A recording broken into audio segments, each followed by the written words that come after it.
Assalamualaikum warahmatullahi wabarakatuh. Perkenalkan, nama saya Edo Farensi, NIM 217010154. Di sini saya akan mempresentasikan tentang Fear and Greedy terhadap investasi saham. Oke, di sini kita harus mengetahui terlebih dahulu investor. Investor adalah orang atau lembaga yang melakukan suatu investasi dalam bentuk penanaman modal baik dalam jangka pendek maupun jangka panjang dengan tujuan untuk mendapatkan suatu keuntungan atau profit. Oke, next. Nah, kualifikasi investor. Kualifikasi investor ini terbagi menjadi dua, yaitu calon investor yang belum menjadi klien perusahaan sekuritas, dan yang kedua calon investor yang sudah menjadi klien perusahaan sekuritas tetapi ia belum melakukan transaksi atau berinvestasi saham. Jadi di poin pertama ini bisa dikatakan ia belum menjadi klien karena ia masih belum paham tentang atau masih belum mengerti apa itu saham, belum mengerti mekanisme saham itu seperti apa, dan dia masih mempertimbangkan risiko yang dihadapi saat berinvestasi saham. Dan yang terakhir, dia akhirnya merasa takut untuk melakukan investasi saham. Nah, yang kedua ini maka sebaliknya, dia sudah mengerti apa itu saham, sudah mengerti mekanismenya, dan sudah mempertimbangkan risiko yang dihadapinya, tetapi di sini ia masih takut untuk berinvestasi saham. Dan itulah sebabnya kenapa ia belum bertransaksi atau berinvestasi saham. Sedangkan ia sudah menjadi klien perusahaan sekuritas. Oke, selanjutnya. Fear and Greedy. Nah, di sini kita ketahui bahwasannya fear atau ketakutan ini merupakan suatu tanggapan emosi terhadap ancaman. Nah, di sini seperti gambaran ketika orang itu mengalami suatu ancaman yang bahaya dan akhirnya dia merasa takut, atau dia merasa sakit dan akhirnya dia mengalami ketakutan yang luar biasa. Nah, sudah itu yang kedua ini greedy atau keserakahan. Nah, di sini pengertiannya yaitu keinginan yang sangat besar untuk memiliki kekayaan barang atau benda bernilai abstrak dengan maksud menyimpannya untuk dirinya sendiri. Nah, di sini bisa dikatakan ia tidak puas dengan hasil yang dimilikinya. Oke, selanjutnya. Nah, di sini kita mengetahui grafik Fear and Greedy.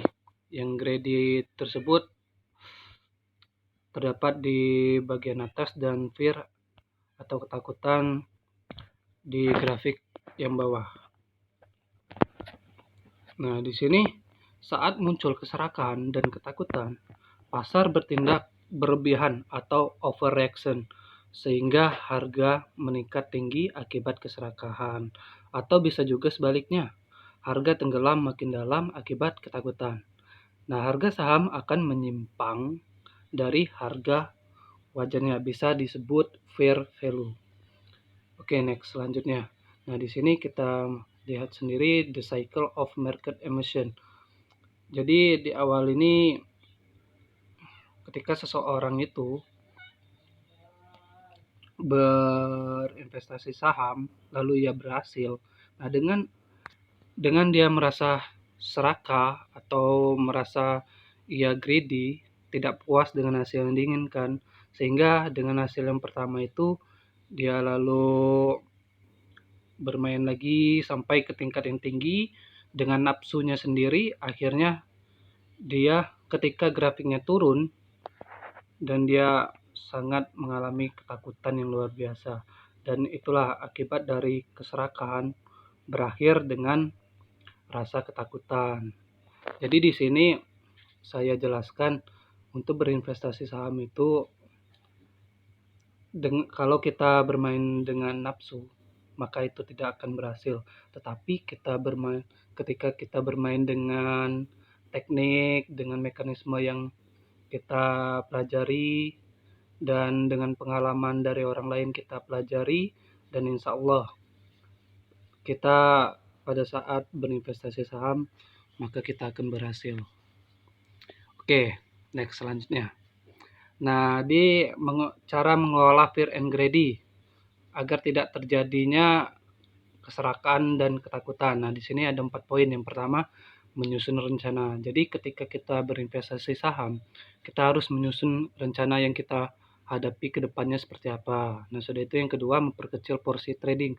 Nah, ini sangat penting karena ketika grafik itu turun dan mengalami capital loss, nah risiko yang kita hadapi itu semakin kecil karena porsi trading yang kita miliki itu sangat kecil. Nah, yang ketiga ini mencatat setiap transaksi yang terjadi dan lakukan evaluasi. Nah, ini juga sangat perlu. Karena di sini kita mengetahui grafik saham itu seperti apa. Dan ketika itu gagal, kita akan selalu mengevaluasi dari setiap masalah-masalah yang kita miliki. Dan yang keempat, belajar dari orang lain. Karena ya di sini kalau dengan materi saja kita tidak cukup, tetapi kalau kita sharing belajar dari orang lain, insya Allah kita sukses ke depannya nanti. Oke, itu saja. Terima kasih. Apabila ada salah kata saya kepada Allah, saya mohon ampun.